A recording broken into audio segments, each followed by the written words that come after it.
శుక్లాంబరధరం విష్ణుం శశివర్ణం చతుర్భుజం ప్రసన్నవదనం ధ్యాయేత్ సర్వవిఘ్నోపశాంతయే.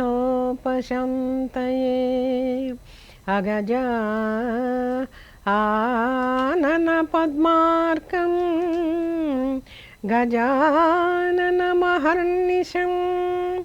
అనేకదంతం భక్తానాం ఏకదంతముపాస్మహే ఏకదంతముపాస్మహే.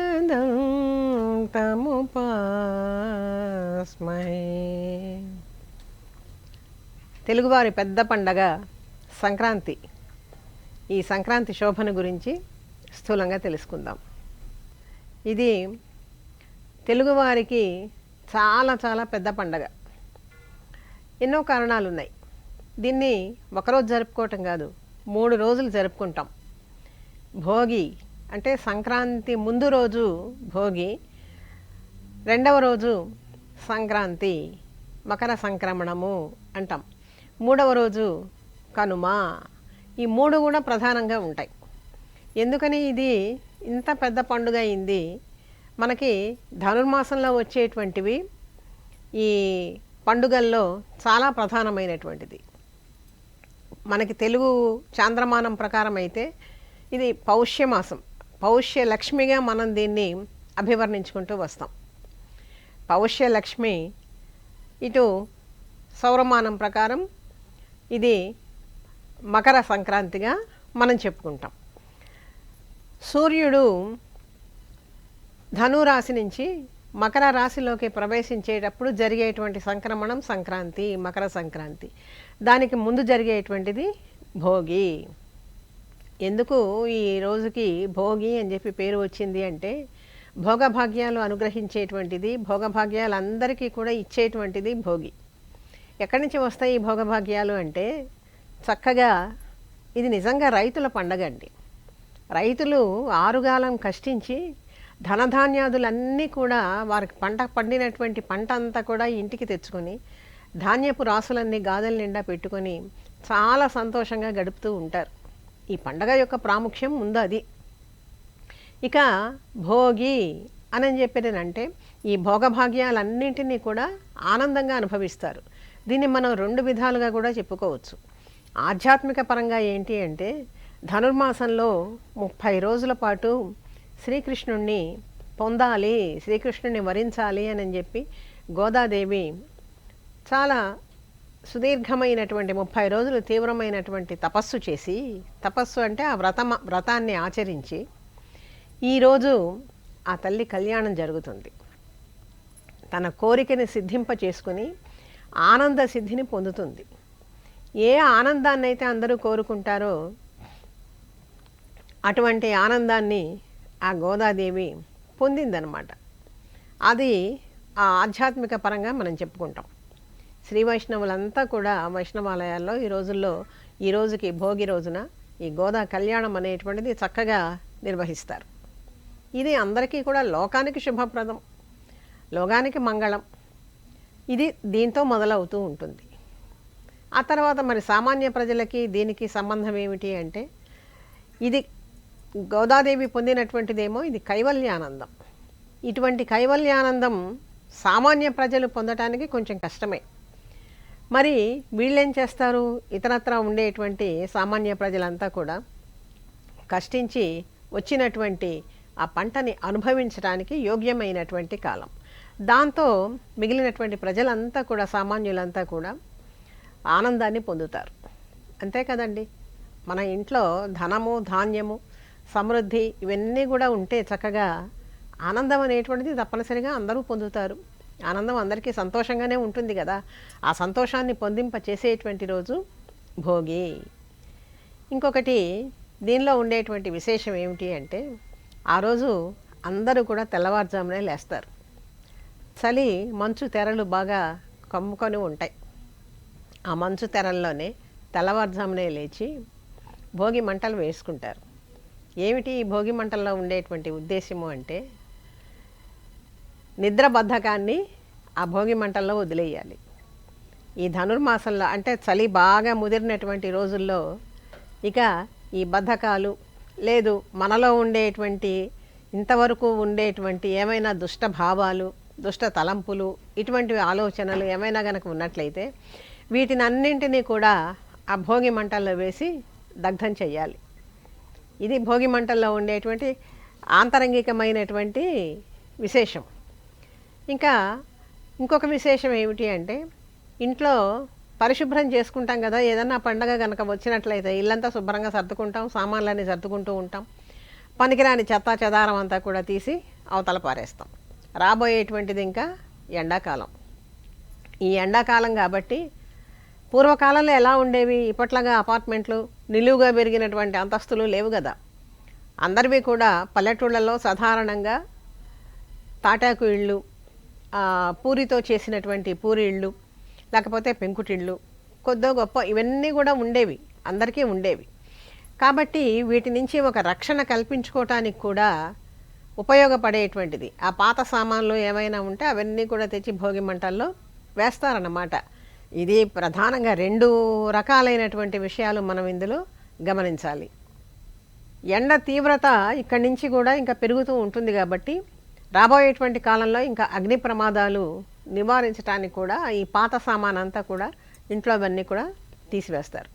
ఆ రోజు భోగి మంటలు వేసుకొని, అంటే ప్రతి ఇంటి ముందు కొంతమంది వేస్తారు, లేదు 4 కూడళ్ళు కలిసేటువంటి చోట చిన్న చిన్న ఊళ్ళు కాబట్టి ఆ రోజుల్లో అక్కడ వేసుకొని ప్రజలంతా కూడా చలి కాచుకుంటూ ఉంటారు. తర్వాత లోపలికి వచ్చి ఒంటికి నువ్వుల నూనె రాసుకుంటారండి. నువ్వుల నూనె రాసుకొని తల మీద స్నానం చేస్తారు.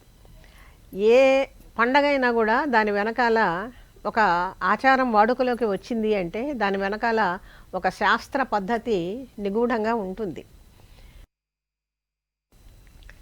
శ్రీనాథ మహాకవి, కవి సార్వభౌముడు, ఆయన ఒక చోట అంటాడు, ఆచార పరంపరా స్థితికి శాస్త్రము మూలము అని చెప్పి అంటారు. అంటే దాని అర్థం ఏంటి, ఒక సంప్రదాయం, ఒక కట్టుబాటు, ఒక ఆచారం మనకి వాడుకలోకి వచ్చింది, పదే పదే తరతరాలుగా ఆచరించుకుంటూ వచ్చిందే కదా ఆచారం అంటే. ఇది వాడుకలోకి వచ్చింది అంటే దాని వెనకాల ఒక శాస్త్ర విషయం గూఢంగా ఉంటుంది, నిక్షిప్తంగా ఉంటుంది. ఇది కొంచెం చదువుకున్నటువంటి వాళ్ళకైతే లోతుగా అర్థం చేసుకోగలిగినటువంటి వాళ్ళకి తెలుస్తుంది. కానీ సామాన్య ప్రజలందరికీ కూడా పెద్దగా తెలియదు కాబట్టి ఈ విధంగా పాటించండి అని చెప్పి చెప్తుంది శాస్త్రం అంతే. నువ్వుల నూనె ఎందుకు వాడాలి అంటే ఒంటికి చాలా మంచిది, వేడి కలిగిస్తుంది అన్నమాట, చర్మాన్ని మృదువుగా ఉంచుతుంది. ఆ రోజునే పిండి వంటలు కూడా చక్కగా చేసుకుంటారు. తెలుగు ఇళ్లలో ప్రధానంగా, తెలుగు లోగిళ్లలో అరిసెలు ప్రధానంగా చేస్తారండి. నేతి అరిసెలు, పాడి కూడా చక్కగా ఉంటుంది కదా, ఆ పచ్చి పూరి మేసి పశువులు కూడా బాగా పాలిస్తూ ఉంటాయి. అందుకని పాలు, పెరుగు, వెన్న, నెయ్యి ఇవన్నీ కూడా సమృద్ధిగా ఉండేటువంటి రోజులు. నెయ్యి తినటం కూడా ఈ రోజుల్లో చాలా మంచిది, నువ్వుల నూనె ఒంటికి.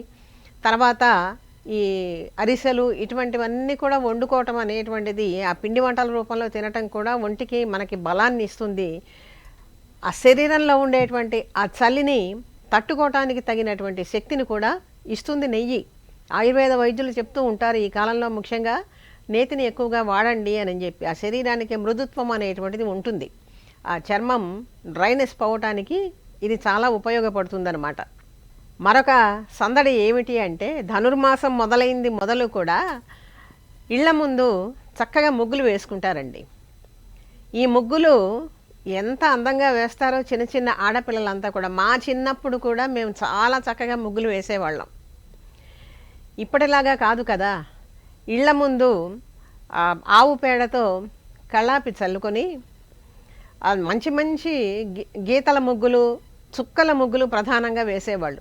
చుక్కల ముగ్గులు వేయటం చాలా నేర్పరితనం ఉండాలి. ఆ ముగ్గులు కూడా వేయటం అనేటువంటిది సామాన్యం కాదు, దానికి ఒక సిమెట్రీ ఉంటుంది, ఒక చక్కగా వెయ్యాలి. ఆకాశంలో ఉండేటువంటి నక్షత్రాలకి, కింద వేసేటువంటి చుక్కల ముగ్గులకి కూడా ఒక లంకె అంటూ ఉంటుందన్నమాట, దానికి దీనికి. ఎందుకని, ఆకాశంలో నక్షత్రాలు ఏ విధంగా ఉంటాయో ఇంటి ముందు చుక్కల ముగ్గులు కూడా ఆ విధంగా ఉంటాయి. ఆ చుక్కల ముగ్గుల మధ్యలో తప్పనిసరిగా ఓ చుక్క పెడతారు. మళ్ళీ చుట్టూరా కూడా చుక్కలు ఉంటాయి కదా. అలాగే అదేమో సూర్యుడికి సంకేతము, చంద్రుడికి సంకేతము, దాని చుట్టూరా ఉండేటువంటివన్నీ కూడా నక్షత్రాలు అన్నట్లుగా ఇవన్నీ కూడా వేసుకుంటూ, మళ్ళీ గీతల ముగ్గులు కూడా ఒకరోజు వేసుకుంటూ, అవి ఇవి రంగురంగుల రంగవల్లులన్నీ కూడా వేసుకుంటూ ఈ ఆడపిల్లలంతా కూడా చాలా చాలా సందడిగా చేస్తూ ఉంటారు. ఈ ముగ్గులు ఆవు పేడ ప్రధానంగా ఉంటుంది కదా, అదే సమయంలో గొబ్బిళ్ళు కూడా పెడతారండి. ఆవు పేడతోనే గొబ్బిళ్ళు. ఆవు పేడతో ముందు పెద్ద గొబ్బెమ్మను తయారు చేసి పెట్టి చుట్టూరా చిన్న చిన్న గొబ్బెమ్మలు కూడా పెడతారు, 3 కానీ 5 కానీ ఇలాగా. ఏమిటి దీనిలో ఉండేటువంటి విశేషము అంటే, ఆవు పేడ తెలుసు కదా, ఇప్పుడు చెప్తూనే ఉన్నారు, ప్రయోగాలన్నీ కూడా చేస్తూ ఉన్నారు, ఇది క్రిమి సంహారకము అని చెప్పి చెప్తూ ఉన్నారు కదా. ఈ ఎటువంటి క్రిములు కూడా లోపలికి రాకుండా వాకిట్లోనే అడ్డుకునేటువంటి ఒక చిన్న ప్రయోగం అన్నమాట. అదిగాక పసుపు కుంకుమ ఇవన్నీ కూడా చల్లుతారు. ఆ గొబ్బిళ్ళు పెట్టి గొబ్బి తడుతూ చక్కగా పాటలన్నీ పాడతారండి. ఎన్ని గొబ్బిళ్ళ పాటలు ఉన్నాయో, ఆ గొబ్బెమ్మల్ని ఎంత బాగా అలంకరిస్తారు. వాటి మీద పసుపు కుంకుమ ఇవన్నీ కూడా చల్లి వేసి గుమ్మడి పూలతో అలంకరిస్తారు. చూడటానికి చాలా ముచ్చటగా ఉంటుంది. ఎవరు తొక్కేవాళ్ళు కాదు. మళ్ళీ ఆ ముగ్గులు ఒక ఇంటి ముందు కూడా చూసుకుంటూ ఎవరి ముగ్గు బాగున్నది అని చెప్పి అనుకుంటూ, మా చిన్నప్పుడు ఇలాగా ఒక పందాలు వేసుకుంటూ మళ్ళీ వాటిని నేర్చుకుంటూ కూడా ముగ్గులు వేసుకునేవాళ్ళం. ఇవన్నీ కూడా మా చిన్నప్పుడు జరిగినటువంటి విషయాలు. చాలా చాలా ఆనందంగా ఉంటాయి ఒక్కసారి గనక తలుచుకుంటూ ఉంటే. ఒక పక్క ముగ్గులు వేసేటప్పుడే అదే ఆ మంచు తెరల దుప్పటిని చీల్చుకుంటూనే మళ్ళీ హరిదాసులు కూడా వస్తారు. కాళ్లకు గజ్జెలు కట్టుకొని వాళ్ళు ఇతర రోజుల్లో మిగిలినటువంటి 11 మాసాల్లో ఏ వృత్తి అయినా చేసుకోనివ్వండి, ఈ హరిదాసులు వాళ్ళ సంప్రదాయాన్ని మాత్రం అలా నిలబెట్టుకుంటూ వస్తున్నారు. సాక్షాత్తు పరమాత్మ ఆ హరిదాసు రూపంలో వస్తాడు అని కూడా ఒక చిన్న నమ్మకం ఉంటుంది. ఆయన మెళ్ళో పూలదండలు వేసుకొని, కాళ్లకు గజ్జెలు కట్టుకొని, పంచె కట్టుకొని, తర్వాత ఉత్తరీయం ఒకటి మెడలో వేసుకొని, చిడతలు తట్టుకుంటూ హరినామ స్మరణ చేసుకుంటూ, తల మీద అక్షయ పాత్ర, గుమ్మడికాయ ఆకారంలోనే ఉంటుంది చూడండి అక్షయ పాత్ర, రాగి పాత్ర చక్కగా తోముకొని, దానికి కూడా పూలదండలు అవన్నీ కూడా చుట్టుకొని, ప్రతి వాకిలి ముందు వాళ్ళు హరిలోరంగా హరి అని చెప్పి హరినామ సంకీర్తన చేసుకుంటూ వస్తారండి. ఎంత పల్లెటూళ్ళలో నిజంగా సంక్రాంతి శోభ చూడాలి అంటే పల్లెటూళ్ళలోనే ఉంటుంది. ఈ పెద్ద పెద్ద సిటీసు, ఈ పెద్ద మెట్రోపాలిటన్ సిటీస్లో మాత్రం ఇటువంటివి ఏవీ కనపడవు. లేకపోతే టీవీల స్క్రీన్స్ మీద మనం చూస్తూ ఉన్నాం ఇప్పుడంతే. ఇది నిజంగా లైవ్లీగా చూడాలి అంటే పల్లెటూళ్ళలోనే చూడాలి. వాళ్ళకి చక్కగా వాళ్ళు నిలబడి ఎంతసేపు ఆగరు ఏ ఇంటి ముందు కూడా.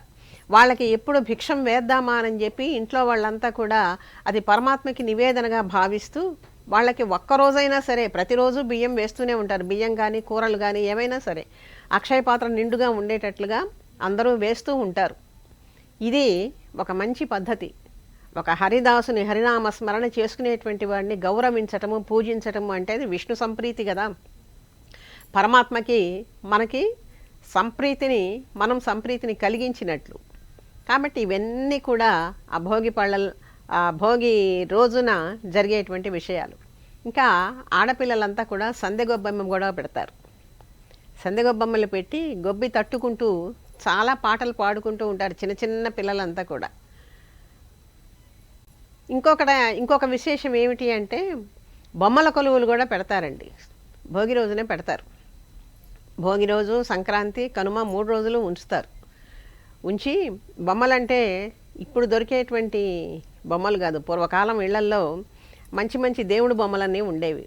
అన్నీ మట్టితో చేసినవే అయి ఉండొచ్చు, కానీ వాటిని చక్కగా తీర్చిదిద్దుకుని, వాటిని చక్కగా దాచిపెట్టుకుని, మళ్ళీ ఒక అంతస్తులుగా మెట్లుగా ఏర్పాటు చేసుకుని ఇంట్లో దాని మీద ఒక తెల్లటి వస్త్రం వేసి ఈ బొమ్మలన్నింటినీ కూడా ఒక రామ పరివారము, లేకపోతే కృష్ణుడు, గోపికలు, ఇటువంటి బొమ్మలన్నీ కూడా చక్కగా అందంగా అలంకరించి పెట్టుకునేటువంటి వాళ్ళు. పెట్టి వాటికి ఈ ఆడపిల్లలు సాయంత్రం కాగానే మళ్ళీ పూజలు, హారతులు, అగరబత్తీలు వెలిగించి వాళ్ళకు వచ్చినటువంటి పాటలని పాడటం, పేరెంట్ వాళ్ళందరినీ కూడా పిలుచుకొని తాంబూలాలు ఇవ్వటం, ఇవన్నీ కూడా జరుగుతూ ఉండేవి. సామాన్యంగా ఇవి ప్రతి ఇళ్లలో కూడా ఉండేవి. మా ఇంట్లో చిన్నపిల్లలు గనక ఉన్నట్లయితే 10 ఏళ్లలోపు పిల్లల వరకు కూడా పిలిచి భోగి పళ్ళు పోస్తారండి. ఆ పిల్లల్ని చక్కగా పరికిణీలంగా, ఆడపిల్లలైనా సరే మగపిల్లలైనా సరే ఇందులో తేడా లేదు. 10 ఏళ్లలోపు పిల్లలకి అందరినీ కూడా వరుసగా కూర్చోబెట్టి భోగి పళ్ళు పోస్తారు. ఈ భోగి పళ్ళు పోయటంలో కూడా ఒక ఆంతర్యం ఉన్నది. దీనిలో ఏం కలుపుతారు? భోగి పళ్ళు అంటే రేగుపళ్ళు. రేగుపళ్ళు అంటే ఇప్పుడు దొరికేటువంటి హైబ్రిడ్ రేగుపళ్ళు కాదు. మా చిన్నప్పుడు ఆ నాటు రేగిపళ్ళు ఉండేవి, ఎర్రగా గుండ్రగా ఉండేవి.